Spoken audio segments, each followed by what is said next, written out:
Welcome to everyday cooking. இன்றைக்கி நம்ம முட்டை இல்லாமல் 10 நிமிஷத்தில் அச்சு முறுக்கு எப்படி செய்யறதுன்னு பார்க்கலாம். இதுக்கு 1 கப் அரிசி மாவு எடுத்துக்கோங்க. இதோட 1/4 கப் மைதா, 1/2 கப் பொடி பண்ண சர்க்கரை, இதோட ஒரு பிஞ்ச் ஏலக்காய் தூளும் சேர்த்து எல்லாத்தையும் நல்லா கலந்து விடுங்க. இதோ எல்லாத்தையும் நல்லா கலந்து விட்டாச்சு. இப்போ தேங்காய் பால் சேர்க்க ஆரம்பிக்கலாம். கொஞ்சம் கொஞ்சமாக சேர்த்து மிக்ஸ் பண்ணிக்கணும். தேங்காய் பால் நமக்கு கிட்டத்தட்ட 1 கப் தேவைப்படும். இதில் முதல் பால் 2வது பால்னால் பிரிக்க வேண்டாம், எல்லாம் சேர்த்து 1 கப். தேங்காய் பால் எக்ஸாக்டாக 1 கப் கிடையாது, முன்ன பின்ன ஆகலாம். மாவு இந்த மாதிரி இருக்கணும், அதுக்கு தகுந்த மாதிரி தேங்காய் பால் சேர்த்துக்கோங்க. அடுத்ததாக ஒரு பாத்திரத்தில் பொரிக்கிறதுக்கு தேவையான அளவுக்கு எண்ணெய் எடுத்துக்கோங்க. எண்ணெய் நல்லா சூடானதும் அச்சு முறுக்கோட அச்சை கொஞ்சம் நேரம் நம்ம அந்த சூடான எண்ணெயில் வச்சு எடுக்கணும். நம்ம மாவை தொட்டு திருப்பி எண்ணெயில் வைக்கும்போது அது ஈஸியாக வெளியில் வரணும், அதுக்காக தான் கொஞ்சம் நேரம் நம்ம எண்ணெயில் வைக்கிறோம். இப்போ மாவை தொட்டுட்டு அதுக்கப்புறம் எண்ணெயில் வைக்கலாம். எண்ணெய் நல்லா பக்குவமாக இருக்குது, ஓவர் ஹீட்டும் ஆகலை. ரொம்ப ஓவர் ஹீட் ஆனாலும் ஒழுங்காக இது வெளியில் வராது. இது இப்போ ஓரளவுக்கு நல்லா வெந்துருச்சு. லைட்டாக ஷேக் பண்ணி விட்டிங்கனாலே தானாகவே வெளியில் வந்துடும். வெளியில் வரலைனாலும் கவலைப்படாதீங்க, லைட்டாக குச்சி வச்சு தள்ளி விட்டிங்கனாலும் வந்துடும். இதை இப்போ திருப்பி போட்டு நல்லா கோல்டன் ப்ரௌன் ஆகிற வரைக்கும் வேக விட்டுடுங்க. மாவு அச்சுலேருந்து அதுவாகவே வரலைன்னா என்ன பண்ணுங்கிறதுக்காக இது. இங்கே இது ஓரளவுக்கு வெந்ததுக்கப்புறம் ஷேக் பண்ணியும் ஃபுல்லாக வெளியில் வரல, அதனால் இந்த குச்சியை வச்சு நான் லைட்டாக இதை எடுத்து விடுறேன். ஸோ அதுவாகவே வரலைனாலும் கவலைப்பட வேண்டாம், இந்த மாதிரி எடுத்து விட்டுக்கலாம். எப்படினாலும் ஷேப் மாறாது, நல்லாவே வரும். இதோ ரெடி ஆயிடுச்சு, இதையும் வெளியே எடுத்துடலாம். இதோ நம்மளோட முட்டை இல்லாத அச்சு முறுக்கு ரெடி. இது இப்போவே மொறுமொறுன்னு இருக்குது, ஆற ஆற இன்னுமே மொறுமொறுன்னு ஆகும்.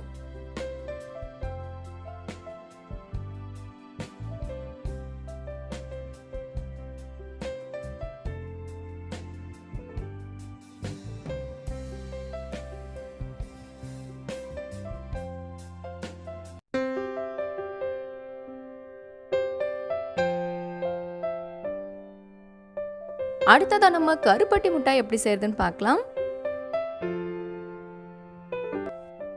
சவுத் சைடில் உள்ளவங்களுக்கு கருப்பட்டி மிட்டாயை பற்றி சொல்லவே தேவையில்லை. செம்ம டேஸ்டான ஹெல்தியான ஸ்வீட் இது. இதுக்கு நமக்கு ஒரு 1/2 கப் உளுந்து தேவை, 1/2 கப் இட்லி அரிசி, ரெண்டையும் தனித்தனியாக சுத்தம் பண்ணி தண்ணியில் ஊற விடுங்க. ஒரு 2 மணி நேரம் ஊறினா கரெக்டாக இருக்கும்.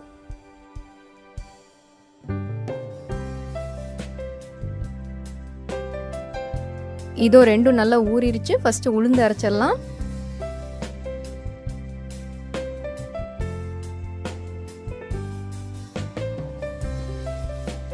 இதை நம்ம நல்லா கெட்டியாக அரைக்கணும், அதனால முக்கால்வாசி தண்ணி சேர்க்காம அரைக்க பாருங்க. அப்படி தேவைப்பட்டால் லைட்டாக தெளிச்சுக்கோங்க. மாவு இந்த மாதிரி கெட்டியாக இருக்கணும்.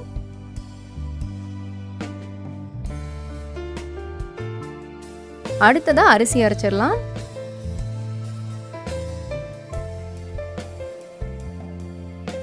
அரிசியையும் நம்ம கெட்டியாக தான் அரைக்க போகிறோம், அதனால கொஞ்சமாக மட்டும் தண்ணி விட்டுக்கோங்க. அரிசியும் நல்லா இங்கே அரைப்பட்டுருச்சு. இப்போ இதை உளுந்தோடு சேர்த்துடலாம்.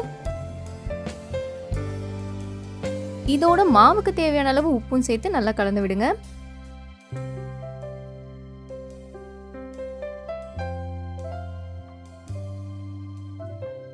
இதை இப்போ நம்ம புளிக்க விடணும். நைட் அரைச்சிருந்தீங்கன்னா அப்படியே ஓவர் நைட் விட்டுருங்க, காலையில் எடுத்து செஞ்சுக்கலாம். இதோ மாவு நல்லா பொங்கிருச்சு, நல்லா கலந்து விடுங்க. மாவு ரெடி.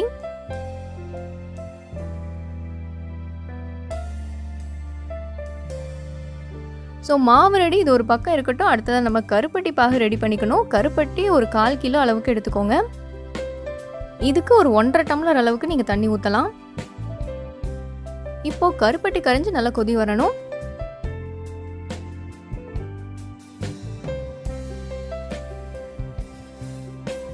கருப்பட்டிங்கிறதுனால சின்ன சின்ன குப்பைங்க இருக்கலாம், அதனால ஒரு தடவை ஃபில்டர் பண்ணி எடுத்துடணும்.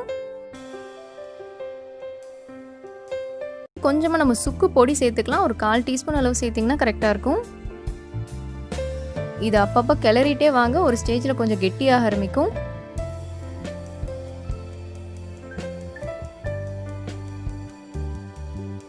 இப்போ பதம் பார்த்துடலாம். இந்த மாதிரி தொட்டு பாருங்க, நூல் மாதிரி வரணும். இந்த பக்கம் வந்தோடனே நீங்கள் இதை ஆஃப் பண்ணி இறக்கி வச்சிடலாம். அடுத்ததா நம்ம மாவுக்கு வரலாம். இங்க ஜிலேபி புளியறத தான் நான் இதுக்கு யூஸ் பண்ண போறேன். இதுதான் யூஸ் பண்ணணும்னு கிடையாது. நீங்க துணியில கூட ஓட்ட போட்டு புளியலாம்.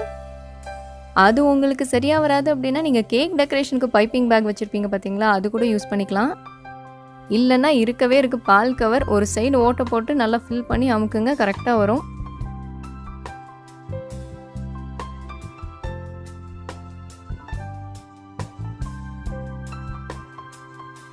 இப்போ நல்லா சூடான எண்ணெயில இதை புழிஞ்சிடலாம்.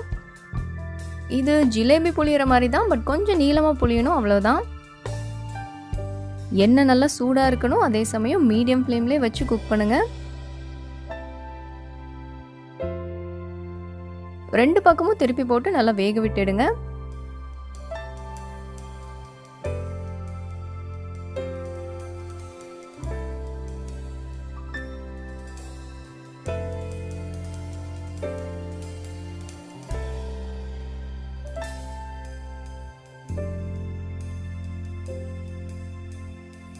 இது நல்லா மொருகிருச்சு. இப்போ வெளியே எடுத்துடலாம். இது அப்படியே நம்ம கருப்பட்டி பாகில் நினைக்க போகிறோம். ஒவ்வொரு சைடும் ஒரு 30லேருந்து 40 செகண்ட் மட்டும்தான் வச்சு எடுக்கணும். ஜிலேபி மாதிரி இதை நம்ம முழுசாக ஊற விட போகிறதில்ல. இது கொஞ்சம் கிறிஸ்பியாக தான் இருக்கணும்.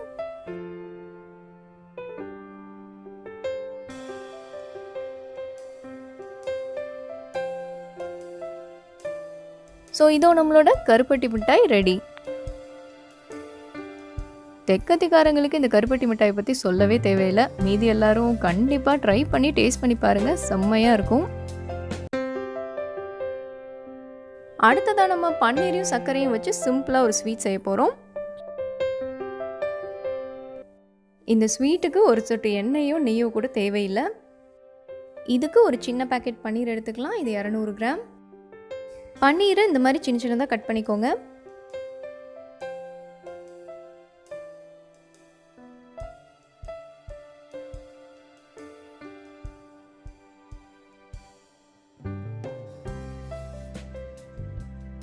பன்னீரை குட்டி குட்டியாக கட் பண்ணியாச்சு. இது ஒரு பக்கம் இருக்கட்டும். அடுத்ததாக ஒரு பாத்திரத்தில் 1 கப் சர்க்கரை எடுத்துக்கோங்க. 1 கப் சர்க்கரைக்கு 1/2 கப் தண்ணி. சர்க்கரை நல்லா கரையட்டும், கரைஞ்சி கொதிக்க ஆரம்பிக்கட்டும். இது அப்படியே ஒரு கம்பி பதம் வர வரைக்கும் நல்லா கொதிக்க விடுங்க.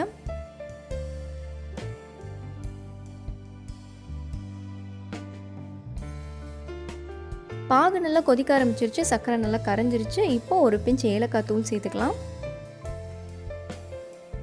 இது இப்படியே கொதிச்சு நல்லா ஒரு ஸ்டேஜில் கெட்டியாக ஆரம்பிக்கும். அப்போ நம்ம பதம் செக் பண்ணி பார்க்கலாம். இதுவும் நல்லா கெட்டியாயிடுச்சு. இப்போ நல்லா லைட்டாக எடுத்து தொட்டு பாருங்கள். இப்படி தொட்டிங்கன்னா கம்பி மாதிரி வரும். இது ஒரு கம்பி பதம். இந்த ஸ்டேஜில் நம்ம கட் பண்ணி வச்சுருக்கிற பன்னீரை சேர்த்துடலாம்.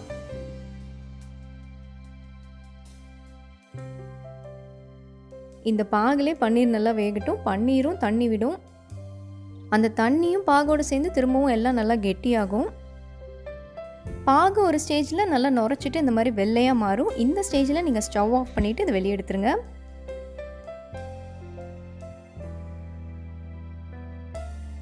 இதோ பன்னீரை இறக்கி வச்சாச்சு. ஆனால் இதுக்கப்புறமும் நம்மளுக்கு வேலை இருக்குது. இதை இறக்கி வச்சுட்டு கை விடாமல் கொஞ்சம் கிளறிட்டே வாங்க.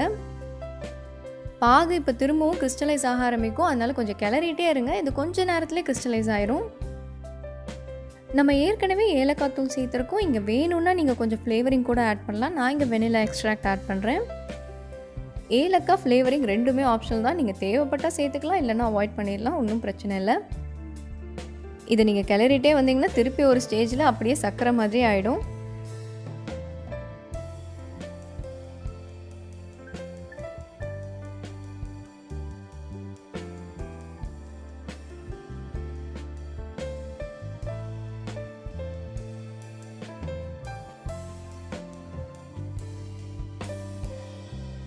இதோ இந்த மாதிரி ஆகிற வரைக்கும் நீங்கள் கிளறி விட்டுட்டே இருக்கணும்.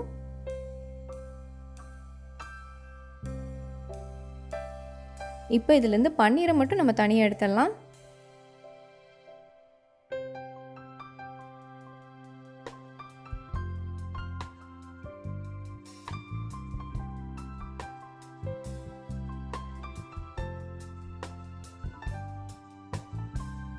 இங்கே மீதம் இருக்கிற சர்க்கரை வேஸ்ட் ஆகுதுன்னு நினைக்க வேண்டாம். நீங்கள் இதை தாராளமாக எதுக்குனாலும் யூஸ் பண்ணிக்கலாம். ஏலக்காவும் ஃப்ளேவரிங்கும் யூஸ் பண்ணியிருந்தீங்கன்னா நீங்கள் அடுத்து ஸ்வீட் செய்யும் போதோ இல்லை கேக் செய்யும் போதோ யூஸ் பண்ணிக்கோங்க. அப்படி நீங்கள் அது ரெண்டையும் சேர்க்கலைன்னா ரெகுலர் டீ காஃபி கூட யூஸ் பண்ணிக்கலாம். அடுத்ததாக நம்ம கோதுமை மாவில் சிம்பிளாக மொறுன்னு ஒரு ஸ்வீட் செய்ய போகிறோம். இதுக்கு ஒரு 3 டேபிள் ஸ்பூன் ரவை எடுத்துக்கோங்க. இதோட 1 கப் கோதுமை மாவு, தேவையான அளவு உப்பு. இதை இப்போ நல்லா கலந்து விட்டுட்டு தண்ணி ஊற்றி சப்பாத்தி மாவு மாதிரி பிசைய போகிறோம்.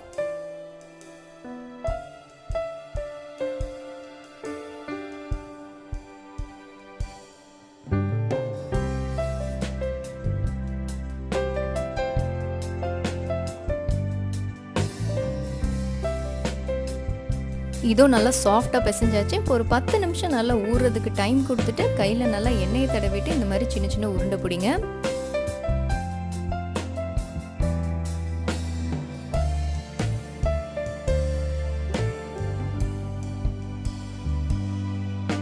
இதோ உருண்டைகள்லாம் ரெடி. இதை நம்ம இப்போ ஷேப் பண்ணிக்கலாம்.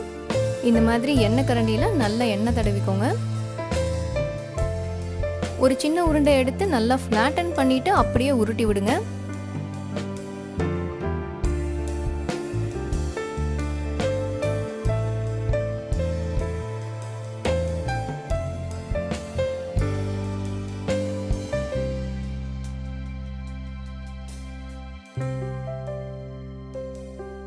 இதோ எல்லா உருண்டையும் ஷேப் பண்ணியாச்சு. இப்போ அந்த நல்ல சூடான எண்ணெயில் மிதமான தீயில பொரிச்செடுக்க போகிறோம்.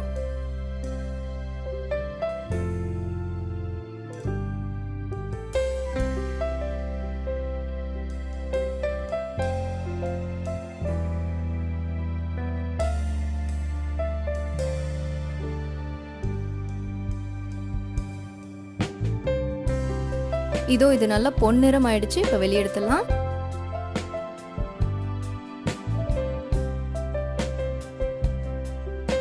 எல்லாத்தையும் பொரிச்சு இந்த மாதிரி எடுத்து வச்சுக்கோங்க. இது ஒரு பக்கம் ஆறிட்டு இருக்கட்டும். அதுக்குள்ள சர்க்கரை பாகு ரெடி பண்ணிக்கலாம். பாகுக்கு ஒரு 3/4 கப் அளவுக்கு சர்க்கரை எடுத்துக்கோங்க. 1/4 கப் தண்ணி ஆட் பண்ணுங்க. இதை இப்போ அடுப்புல வச்சு கிண்ட ஆரம்பிக்கலாம்.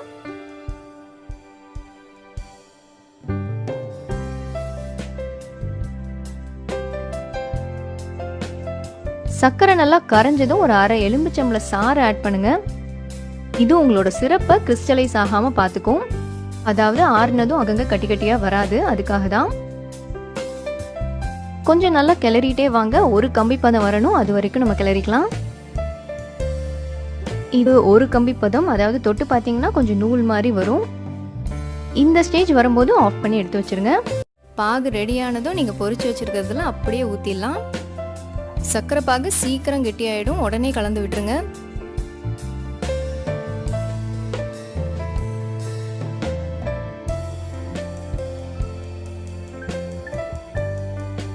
இதோ நம்மளோட ஸ்வீட் வீட் கிரிப்ஸ் ரெடி ஆயிடுச்சு. ஃபைனலா பார்க்கலாம் ரொம்ப சிம்பிளான பிரெட் பைட்ஸ்.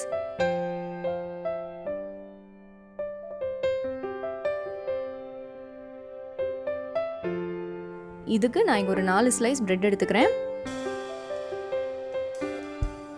பிரெட் ஸ்லைசஸை இந்த மாதிரி சின்ன சின்ன துண்டுகளாக்குங்க.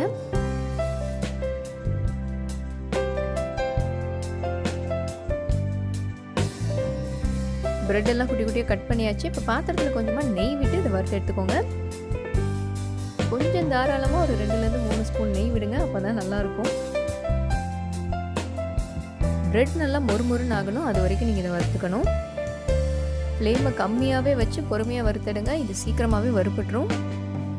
அடுத்ததாக சாஸ் செய்கிறதுக்கு பீனட் பட்டர் ஒரு 1/4 கப் எடுத்து வச்சுக்கோங்க.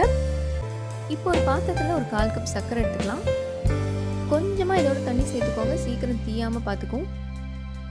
நான் இங்கே ப்ரௌன் சுகர் யூஸ் பண்ணியிருக்கேன். நீங்கள் ப்ரௌன் சுகர் தான் யூஸ் பண்ணுங்கிறது கிடையாது. நார்மல் சர்க்கரையே யூஸ் பண்ணிக்கலாம். இது இப்போ கேரமலைஸ் ஆகணும். ஒயிட் சுகர் யூஸ் பண்ணியிருந்தால் கேரமலைஸ் அப்படிங்கிறது ப்ரௌன் ஆகும். அதனால உங்களுக்கு தெரியும். ப்ரௌன் சுகர்னால் கொஞ்சம் கேர்ஃபுல்லாக இருங்க. லைட்டாக திக்கான உடனே பீனட் பட்டர் போட்டுருங்க. இந்த ரெசிபிக்கு நீங்கள் பீனட் பட்டர் தான் யூஸ் பண்ணுங்கிறது கிடையாது. இன்கேஸ் உங்களுக்கு பீனட் பட்டர் பிடிக்கல அப்படின்னா ஒரு 2லேருந்து 3 பெரிய ஸ்பூன் வெண்ணெயே சேர்த்துக்கோங்க. இப்போ இதில் நான் 1 ஸ்பூன் வெண்ணெய் சேர்த்துக்கிறேன். பீனட் பட்டர் நார்மல் வெண்ணெய் மாதிரி உருகாது. இது கொஞ்சம் கெட்டி தான் ஆகும். அதனால கொஞ்சமாக பால் சேர்த்துக்கலாம். ஒரு 3 பெரிய ஸ்பூன் பால் சேர்த்திங்கன்னா கரெக்டாக இருக்கும். நல்லா சாஸ் மாதிரி ஆகிற வரைக்கும் கிளறிட்டே வாங்க. நீங்கள் இந்த ரெசிபிக்கு பீனட் பட்டர் யூஸ் பண்ணல அப்படின்னா பால் சேர்க்க வேண்டாம். இது நல்லா சாஸ் மாதிரி ஆயிடுச்சு. இப்போ நம்ம வறுத்து வச்சிருக்கிற பிரெட்டை இதில் போட்டு கிளறலாம். எல்லா பக்கமும் படுற மாதிரி நல்லா கலந்து விடுங்க.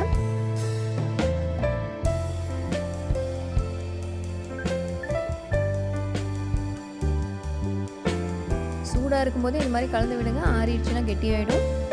நான் இங்கே பட்டர் பேப்பர் யூஸ் பண்ணி இதை ஆற விட போகிறேன். இன்கேஸ் பட்டர் பேப்பர் இல்லைன்னா ஒரு A4 ஷீட்டில் நல்லா வெண்ணெயை தடவிட்டு போட்டுருங்க. இதோ இது நல்லா ஆறிடுச்சு. நல்லா மொறுன்னு ஆயிடுச்சு. எப்படி இருக்குன்னு பார்க்கலாம். எல்லா ஸ்வீட்ஸும் உங்களுக்கு பிடிச்சிருக்கும் நம்புகிறோம். வேறொரு இன்ட்ரெஸ்டிங்கான ரெசிபியோடு உங்களை சந்திக்கிறோம். மறக்காமல் எங்கள் சேனலுக்கு சப்ஸ்கிரைப் பண்ணுங்கள்.